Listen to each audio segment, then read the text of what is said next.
हम सब श्रद्धा के साथ टीवी पर हमारे जो जवान, जो अफसर हिंदुस्तान के आर्मी के, जिन्होंने शहादत प्राप्त किया है, जिन्होंने मां भारती के लिए बलिदान दिया है जम्मू कश्मीर में लड़ते हुए, उनके अंतिम यात्रा को देख रहे थे। और सभी के मन में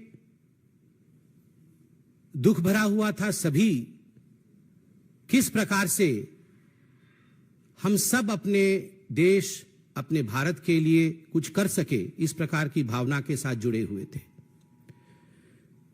मगर मुझे आश्चर्य होता है कि जब ऐसी परिस्थिति देश में होती है, आप लोगों में से कई चैनल ये भी दिखा रहे हैं कि अभी अटैक्स चल रहे हैं, आतंकवादी हमले हो रहे हैं, उस बीच भी कुछ नेता ऐसे हैं जो बयान देते हैं जो देश के विरोध होता है, जिसमें देश का विरोध होता है। कांग्रेस के जाने माने नेता, कांग्रेस के दिग्गज नेता सैफुद्दीन सोज, उन्होंने कश्मीर में इस हमले को लेकर जिस प्रकार का बयान दिया है और कहा है कि हिंदुस्तान को चाहिए कि वो पाकिस्तान के साथ न केवल बात करे, अपितु आतंकवादियों के दिमाग के अंदर, आतंकवादियों के मन के अंदर क्या चल रहा है, उन्हें क्या चाहिए, उसे भी समझने की कोशिश प्रधानमंत्री नरेंद्र मोदी जी को करना चाहिए। आप सोच के देखिए, ये कांग्रेस की सोच है, ये कांग्रेस की सोच है। सैफुद्दीन सोज जो कांग्रेस के दिग्गज नेता है, जिन्होंने जम्मू कश्मीर को लेकर पहले अपने किताब में कश्मीर को लेकर प्लेबिसाइट होना चाहिए, कश्मीर अलग होना चाहिए, इस प्रकार के बयान भी दिए। उन्होंने आज कहा है कि आतंकवादी के मन के अंदर, आतंकवादी के दिमाग में क्या चल रहा है, हिंदुस्तान का यह फर्ज है कि हिंदुस्तान ये जाने। आर्मी के चीफ को सड़क का गुंडा कहती है कांग्रेस, और आतंकवादी के मन को पढ़ने के लिए प्रयास करना चाहिए, इस बयान की हम निंदा करते हैं। जहां तक फारूक अब्दुल्ला और बाकी नेताओं का सवाल है, उन्होंने भी पाकिस्तान से बातचीत की, पेशकश की। मुझे दुख केवल इस बात का है कि हजारों बार हिंदुस्तान ने कहा है talks and terror can never move together. उसके बावजूद जब शहादत चल रही, जब वीर जवानों की अंतिम यात्रा चल रही हो, उस समय इस प्रकार की, मैं कहूंगा, इस प्रकार के स्टेटमेंट कहे जाएं, ये न केवल अनुचित है, अपितु ये दुखद है। हिंदुस्तान इसका जवाब देगा। मुझे तो ये कहते हुए भी दुविधा होती है, कहते हुए भी दुख होता है कि सैफुद्दीन सोज, फारूक अब्दुल्ला जैसे लोगों को एक मुख्य स्थान इन राजनीतिक पार्टियों ने दिया हुआ है, अपने अलायंस में, अपने पार्टी में, अपने ग्रुप में। उनको बॉयकॉट नहीं करते, मगर बॉयकॉट करने की बात आती है तो लोकतंत्र में पत्रकारिता को किस प्रकार बॉयकॉट करना है, उसको लेकर ये लोग आगे बढ़ रहे हैं। ये जो इंडी अलायंस है, आप सभी जानते हैं आज 15 सितंबर है। 15 सितंबर यानी अंतर्राष्ट्रीय लोकतंत्र दिवस, इंटरनेशनल डेमोक्रेसी डे। आज के दिन जिस प्रकार का एक सर्कुलर ये इंडिया अलायंस या घमंडिया अलायंस कह लीजिए, उन्होंने जारी किया है, और कुछ पत्रकारों का नाम, बकायदा नाम लिखकर जारी किया है। यह हिंदुस्तान के लोकतांत्रिक इतिहास में पहले कभी नहीं हुआ था कि इस प्रकार पत्रकारों के नाम के साथ कि हम उन्हें बॉयकॉट कर रहे हैं, एक सर्कुलर जारी किया जाए। यह पत्रकारिता का विरोध है, और इंटरनेशनल डेमोक्रेसी डे में कहीं न कहीं यह दिखाता है कि कुछ ऐसे दल आज भी हिंदुस्तान में हैं जो पहले भी लोकतंत्र पर विश्वास नहीं करते थे और आज भी लोकतंत्र और लोकतांत्रिक प्रक्रियाओं पर विश्वास नहीं रखते हैं। एक इतिहास है, there is a chronology in history. आप याद कीजिए, पंडित नेहरू हिंदुस्तान के पहले प्रधानमंत्री, 10 मई 1951, 1951, 10 मई 1951, हिंदुस्तान का पहला अमेंडमेंट, हिंदुस्तान के संविधान का जो पहला संशोधन होता है, वो संशोधन क्या था? The first amendment of the Indian constitution was to curb the freedom of expression. किस प्रकार से रेस्ट्रिक्ट किया जाए फ्रीडम ऑफ स्पीच को, यह पहला संशोधन, प्रथम संशोधन था। पंडित जवाहरलाल नेहरू का, भारतवर्ष का। आप सोच के देखिए, भारतवर्ष की उस समय इंटरिम सरकार चल रही थी, इलेक्शंस भी नहीं हुए थे, मगर एक इंटरिम गवर्नमेंट द्वारा पहला संशोधन यह किस प्रकार फ्रीडम ऑफ स्पीच को रोका जाए उसको लेकर था। इंदिरा गांधी 25 जून 1975, 25 जून 1975 declaration of emergency, the black day in the history of India's democracy. इतिहास में हिंदुस्तान के लिए एक काला धब्बा बना था जब इमरजेंसी लागू इंदिरा गांधी ने किया था, और लाखों पत्रकारों को जिस प्रकार से प्रताड़ित किया गया था, संपादकीय तक पत्रकार लिख नहीं पाते थे। पुलिस बैठकर देखती थी वहां पर कि संपादकीय में कहीं इंदिरा गांधी के विरोध में कुछ लिखा जा रहा है या नहीं लिखा जा रहा है। मीसा कानून के अंतर्गत न जाने आप में से कई लोग यंग पत्रकार यहां बैठे हैं, आप में से कितने के पिताओं के ऊपर, कितनों के दादाओं के ऊपर, कितनों के जानकारों के ऊपर, कितने ही पत्रकारों के ऊपर जुल्म ढाया गया मीसा कानून के अंतर्गत। इस विषय से भी हिंदुस्तान वाकिफ है। राजीव गांधी 29 अगस्त 1988, डिफेमेशन बिल 1988। आप याद करिए, उस समय बोफोर्स चरम पर था। कुछ ऐसे पत्रकार थे, जाबाज पत्रकार मैं कहूंगा उनको, और कुछ ऐसी पत्रकारिता थी जिन्होंने बोफोर्स को बड़े स्पष्ट रूप से उजागर किया था। The story of Bofors and bribe, किस प्रकार से भ्रष्ट और भ्रष्ट नेता बोफोर्स में लिप्त थे। राजीव गांधी जी के इस चरित्र को उजागर करने का काम कुछ बहुत बड़े अखबारों ने किया था। उनको लेकर जिस प्रकार एक डिफेमेशन कानून लाने का प्रयास 1988 में राजीव गांधी की सरकार ने किया था, कानून ले भी आए थे, मगर हिंदुस्तान के इतिहास का वो पहला कानून बना जिसको वापस लेना पड़ा, क्योंकि पत्रकार जगत एक होकर खड़ा हो गया। There was unity amongst the media people. सारे मीडिया के लोग एक होकर खड़े हो गए, जाग उठे, हिंदुस्तान जाग उठा, और अंततोगत्वा प्रेस कॉन्फ्रेंस करके राजीव गांधी को डिफेमेशन बिल 1988 वापस लेना पड़ा, जिसमें उन्होंने सोचा था कि जो गांधी परिवार के खिलाफ या उनके खिलाफ लिखेगा उसे सजा दी जाएगी। राहुल गांधी जी से मैं सवाल पूछना चाहता हूं, लिस्ट तो आपने जारी की है, क्या यह लिस्ट मोहब्बत की दुकान की लिस्ट है? सामान नफरत का और दुकान मोहब्बत का, ऐसा तो कभी नहीं हो सकता। You have shown your contempt against media. Hindustan के लोकतंत्र में जो चौथा स्तंभ है, the fourth pillar of Indian democracy, that is media. Media के प्रति जिस प्रकार का नफरत आपने प्रदर्शित किया है, मैं आपसे पूछना चाहता हूं, क्या यह मोहब्बत की दुकान है? कदाचित नहीं। मित्रों, जब ये नेता सवाल पूछते हैं, कांग्रेस पार्टी के नेता जब सवाल पूछते हैं कि सर्जिकल स्ट्राइक में हमें सबूत चाहिए, जब कांग्रेस पार्टी के नेता और आम आदमी पार्टी के नेता ये सवाल पूछते हैं कि सर्जिकल स्ट्राइक और एयर स्ट्राइक फर्जी था, आप हमें सबूत ला के दिखाइए, गिव अस द एविडेंस। जब कांग्रेस पार्टी के दिग्गज नेता पूछते हैं कि भगवान राम किस कमरे में पैदा हुए, बताओ इस कमरे में पैदा हुए या उस कमरे में पैदा हुए।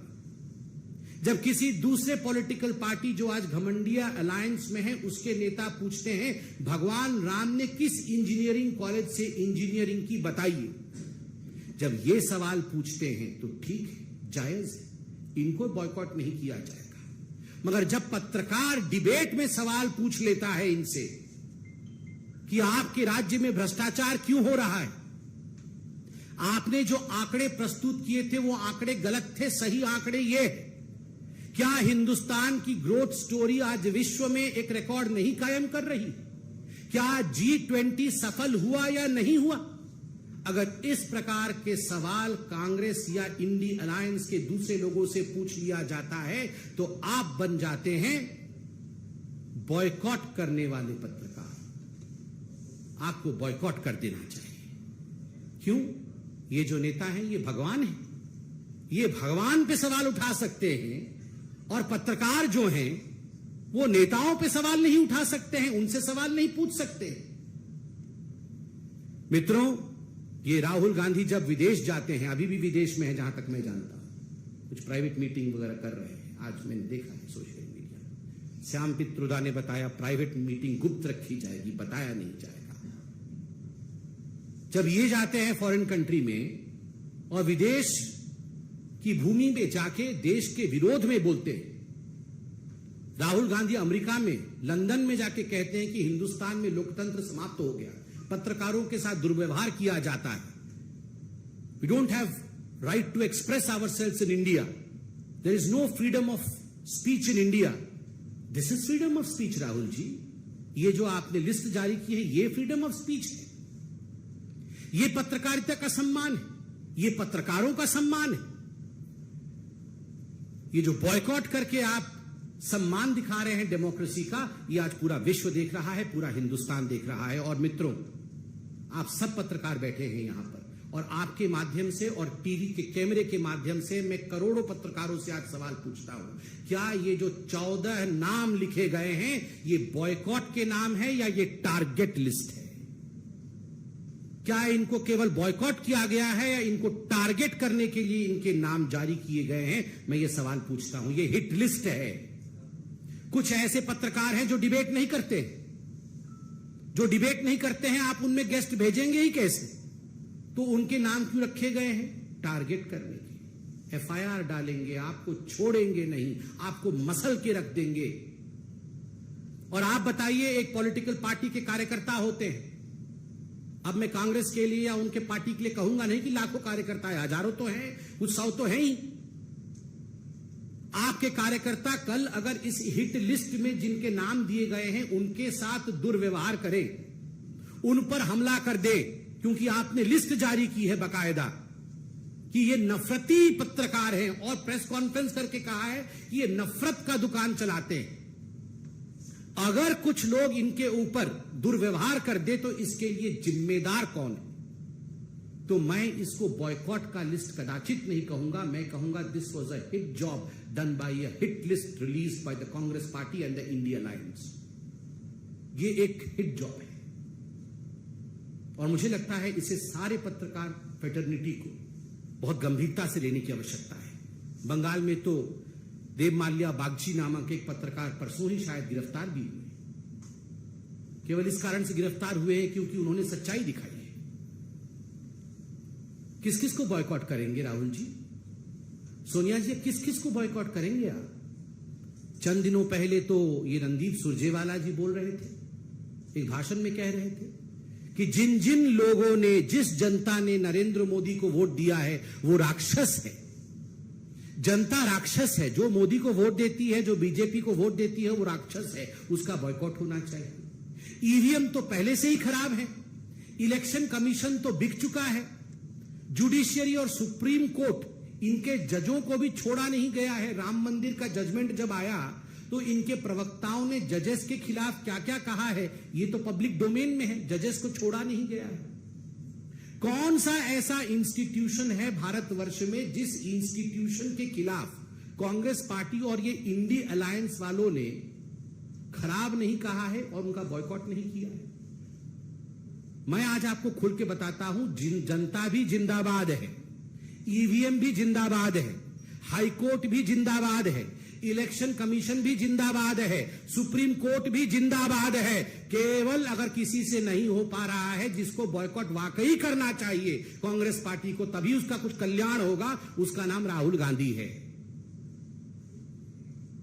पूरे दुनिया को बॉयकॉट करने चले हैं, पत्रकार भी जिंदाबाद है, वो भी अपना काम कर रहे हैं। अरे नेता में दम नहीं है भैया, बॉयकॉट किस किस को करोगे? जनता को बॉयकॉट करोगे, सुप्रीम कोर्ट को करोगे, पत्रकारों को बॉयकॉट करोगे, टीवी को बॉयकॉट करोगे, किसको बॉयकॉट करोगे? बॉयकॉट करना है, अगर कुछ आगे बढ़ना है तो अपने नेता को बॉयकॉट करो, उसी को छोड़ने से कुछ कल्याण हो सकता है, 1% है। और मुझे एक प्रश्न वो अवार्ड वापसी गैंग और जो मोमबत्ती वाले हैं उनसे भी पूछना है कि आज शाम को कहीं मोमबत्ती ये सुलगाएंगे या नहीं? ये अगर हमारे तरफ से कोई लिस्ट जारी हो गई होती तो मार्केट में मोमबत्ती कम पड़ जाती है, ब्लैक में मोमबत्ती बिक्री हो रही होती, सारे मोमबत्ती कल से खरीद के घूम रहे होते, मगर एक भी मोमबत्ती खरीदी गई है नहीं, सच में हंसने का विषय नहीं।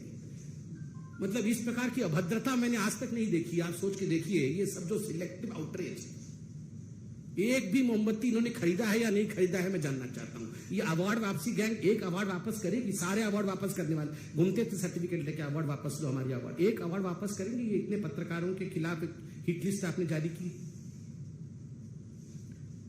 वो चंद्रशेखर जी है शिक्षा मंत्री बिहार के, उन्होंने आज श्री रामचरितमानस को पोटेशियम साइनाइड बता दिया कि ये पोटेशियम साइनाइड है। एक शब्द नहीं निकल रहा है इनके मुंह से किसी की, ये लिस्ट जारी करने वालों की। ये आप इस मंत्री को आप बॉयकॉट करेंगे या नहीं करेंगे? राहुल बाबा, जहां भी फॉरेन कंट्री में है जवाब दीजिए। ये आपने पत्रकारों को तो बॉयकॉट कर दिया, ये जो चंद्रशेखर जी हैं जो कह रहे हैं कि रामचरितमानस ये पोटेशियम साइनाइड है, ये जहर है। आप में हिम्मत है उस पॉलिटिकल पार्टी को और उसके इस नेता को बॉयकॉट कर सकते हैं क्या? सैफुद्दीन सोज जो बोल रहा है, आतंकवादियों के मन के अंदर क्या चल रहा है उसे हमें पढ़ने की आवश्यकता है। इस सैफुद्दीन सोज को राहुल गांधी, सोनिया गांधी बॉयकॉट करने की हिम्मत रखते हैं क्या? हिम्मत है तो दिखाइए। जो पत्रकार G20 और भारत के लिए ठीक बोल दे उसको बॉयकॉट करना है, और जो भारतवर्ष के लिए खराब बोले उसके साथ खड़ा। अरे ये लोग तो ओसामा जी के साथ खराब हो गया। ओसामा जी को पानी में ढकेल दिया, उसको लेकर दिग्विजय सिंह 3 दिन नहीं सोए थे। आतंकवादी वो बाटला हाउस में मर गए थे 3, उसमें सोनिया गांधी जी रो रो के बेहाल हो गई थी। इनका हाल तो ये है, आतंकवादियों के साथ खड़ा होना है, उनको बॉयकॉट नहीं करना है। बाटला हाउस वाले आतंकवादियों को देख करके सोनिया गांधी उनकी डेड बॉडीज को रो दी थी, वो सो नहीं पाई थी। कि मैं नहीं कह रहा हूं, उन्हीं के नेता सलमान खुर्शीद ने कहा कि Sonia Gandhi could not sleep for 3 nights because 3 बेचारे आतंकवादी मारे गए थे। उनको बॉयकॉट करने की इनमें हिम्मत नहीं है। बॉयकॉट करना किसको है? जो न्यूज में हिंदुस्तान के विषय में सही खबर दिखाता है, उसको बॉयकॉट करना है। बॉयकॉट आप करिए, देश की जनता जब आपको बॉयकॉट करेगी तब आपको समझ में आएगा। बहुत बहुत धन्यवाद। कोई प्रश्न हो तो अवश्य। पहले भी ऐसे विवादित बयान दे चुके हैं मानस को लेके, फिर से ऐसा बयान दे रहे हैं सनातन के खिलाफ, रामचरितमानस को लेके जहरीला जहर बता रहे हैं सब। तो जहर तो भरा ही हुआ है उनके अंदर। ये जितने भी इंडी अलायंस वाले हैं, इन सबके अंदर हिंदू धर्म के लिए जो जहर भरा हुआ है, उनके हर वाक्य में ये विषय दिख रहा है। वरना आप सोचिए, कोई ये बोल सकता है कि हिंदू धर्म डेंगू है? कोई ये बोल सकता है कि हिंदू धर्म मलेरिया है? कोई ये बोल सकता है कि हिंदू धर्म एड्स है? ऐसे शब्दों का तो प्रयोग ये रोज रोज कर रहे हैं और कह रहे हैं कि रामचरितमानस पोटेशियम साइनाइड है। अरे करोड़ों लोगों की आस्था है, राम नाम सत्य है कह के हम सब इस धाम से परलोक जाते हैं। उस राम के नाम को जहर बताना, इतनी हिम्मत जो लोग रखते हैं, वो इस देश के ही मूल आस्था पर सवाल करते हैं, उस पर चोट करते हैं। इसमें तो कोई दोमत ही नहीं। उनका पूरा जनता बॉयकॉट करेगी, आप देखिएगा। पूरा लिस्ट, उनका लिस्ट भी नहीं निकल सकता, इतना बड़ा है। सर, आम आदमी पार्टी के राज्यसभा सांसद संजय सिंह ने कहा है कि सबसे अधिक सनातन का अपमान बीजेपी ने किया है। राम मंदिर के झंडा चोरी और उनके पूर्व उप मुख्यमंत्री दिनेश शर्मा ने तो माता पिता को देवी तक कह दिया। देखिए, ये आम आदमी पार्टी के बारे में तो सवाल पूछिए ही मत। ये आम आदमी पार्टी वो पार्टी है, ये तो अभी 14 की लिस्ट निकली है, उन्होंने तो 24 की लिस्ट निकाली थी बॉयकॉट करने की। लालू प्रसाद यादव उसमें नंबर 1 थे कि सबसे बड़ा भ्रष्ट ये लालू प्रसाद यादव। नंबर 2 पे फिर वो जिसके साथ अभी सब गलबैयां कर रहे हैं ये अरविंद केजरीवाल जी, वो सबसे नंबर 1 भ्रष्ट पे थे। और अब सबके साथ बैठकर बोल रहे हैं कि बीजेपी खराब है। आप सोचिए, उस आम आदमी पार्टी पे ये सारे पार्टी को देखिए। मतलब ये मुझे तो कुछ समझ ही नहीं आ रहा है, ये इंडिया अलायंस क्या कर रहे हैं। ये पहले आम आदमी पार्टी कांग्रेस को बॉयकॉट कर रही थी, कांग्रेस आम आदमी पार्टी को बॉयकॉट कर रही थी, ममता बनर्जी अधीर रंजन चौधरी को बॉयकॉट कर रही थी, अधीर रंजन चौधरी ममता बनर्जी को बॉयकॉट कर रहे थे। वहां पर पंजाब में आम आदमी पार्टी बोल रही थी हम कांग्रेस को घुसने नहीं देंगे। यहाँ पर नीतीश कुमार और आरजेडी में 36 का आंकड़ा चल रहा था, ये एक दूसरे को बॉयकॉट कर रहे थे। आज ये सब एक होकर बोल रहे हैं पत्रकार को बॉयकॉट कर रहे हैं। कोई जमीर ही नहीं है इनका, ये क्या करते रहते हैं। ये सबको बॉयकॉट करके अपने लिए सत्ता का शॉर्टकट ढूंढ रहे हैं।